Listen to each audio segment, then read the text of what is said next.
Most people pay more tax than they should simply because they don't understand this. Let's fix that. In this explainer, you'll understand income tax in India in the simplest way, even if you're a beginner. Seriously, if you've ever looked at your paycheck and wondered, wait, where did a huge chunk of my money just go? Well, you are definitely in the right place. You are overpaying tax without knowing. Just let that sink in for a second. This isn't some glitch in the matrix or the government making a mistake. This is literally just about missing out on the rules of the game. Every single year, so many honest, hardworking people leave their own money on the table because they treat income tax like this mandatory penalty, right? Instead of a system they can actually navigate. That's a painful reality, but hey, it's exactly what we're going to change today. So, ready to fix that? I can promise you, by the end of this explainer, you're going to understand Indian income tax in the absolute simplest way possible. Even if you're a total beginner who, breaks out in a cold sweat just hearing the word tax, you're going to walk away feeling totally empowered, informed, and completely ready to take control of your finances. Okay, here's our roadmap to stop you from overpaying. We'll start with the income tax basics, move on to the 5 sources of income, then choosing your tax regime, shrinking your taxable income, and finally, costly mistakes to avoid. Let's just dive right in. Section 1. The income tax basics. So fundamentally, income tax is just the tax you pay to the government on the money you earn. In India, this whole system is governed by a giant rule book called the Income Tax Act of 1961. Basically, if your annual income crosses a certain limit set by the government, you've got to pay. And this applies to everyone, whether you're working the standard 9 to 5, running your own business, or freelancing. But listen, let's clear up the biggest, most common point of confusion right off the bat: the dates. You're going to hear these 2 terms thrown around all the time: financial year, or FY, and assessment year, or AY. Let's demystify this right now. The financial year is literally just the earn it year. It's the 12 months where you actually make the money, like, say, April 2024 to March 2025. The assessment year, though, is the report it year. It's the year immediately following the financial year where you sit down, calculate everything, and file your return. So 2025 to 2026. You earn it in the FY, you report it in the AY. Simple as that. Moving on to Section 2, the 5 sources of income. You see, the government doesn't just look at all your money as one giant pile. Nope. They actually categorize everything you make into 5 very specific buckets before they tax it. Bucket 1 is salary income. And heads up, this isn't just your base pay. It actually includes your bonuses and any of those allowances your employer gives you.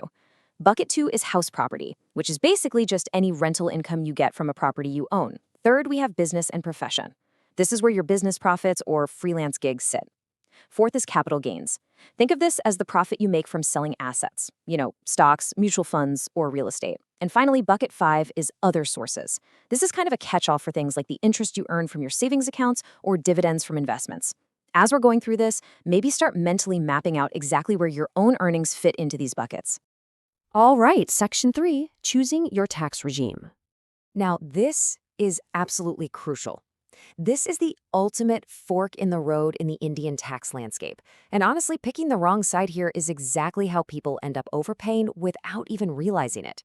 The key is understanding the difference between the 2 paths in front of you. On one side, we have the old tax regime. This system allows for various deductions, meaning you can actively lower your taxable income. You're basically fighting for a lower tax bill by making smart investments like putting cash into a PPF, ELSS, life insurance, or claiming home loan benefits. On the flip side, we have the new tax regime.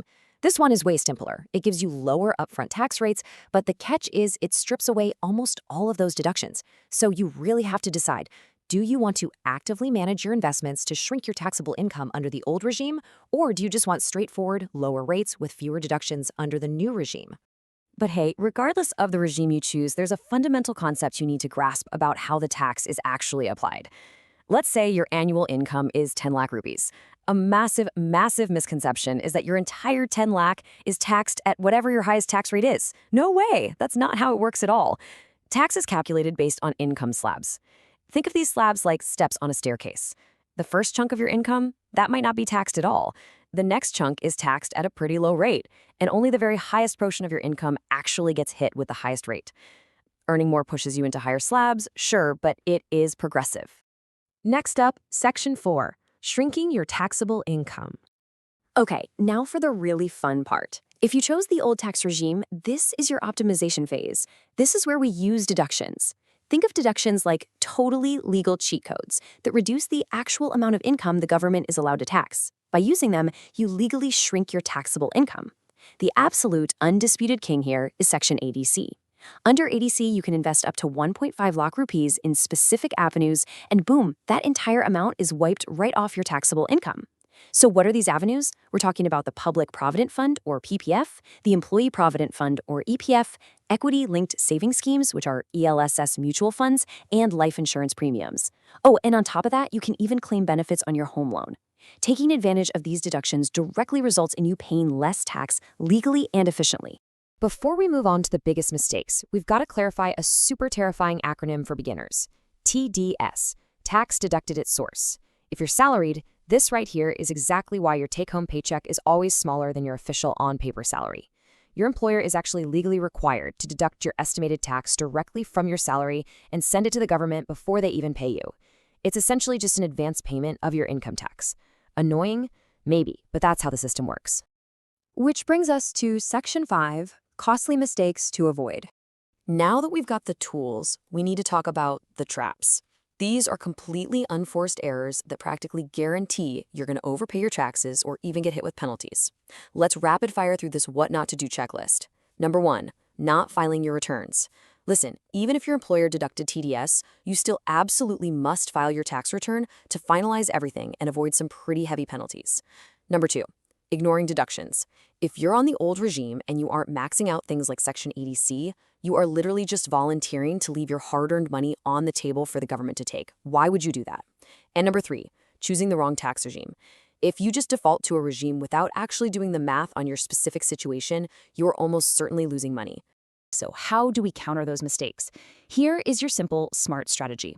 Step 1, compare the old versus the new regime every single year based on your current income and your planned investments. Step 2, use those deductions effectively. Maximize those legal cheat codes we talked about. And step 3, plan your investments early in the financial year. Seriously, do not wait until March to suddenly panic and dump money into random tax saving funds. Plan smartly, save money legally. Let's close out with this thought. Smart people don't avoid tax, they manage it wisely. Tax is not a burden, it's something you can optimize. You now have the foundational knowledge you need to stop overpaying, but how do you actually execute those legal tax-saving strategies to their absolute maximum potential? Well, that is exactly what we're going to cover in our next explainer, how to save tax legally using the best strategies. Make sure you subscribe right now so you don't miss that deep dive. Thanks for learning with me today, and I'll see you in the next one.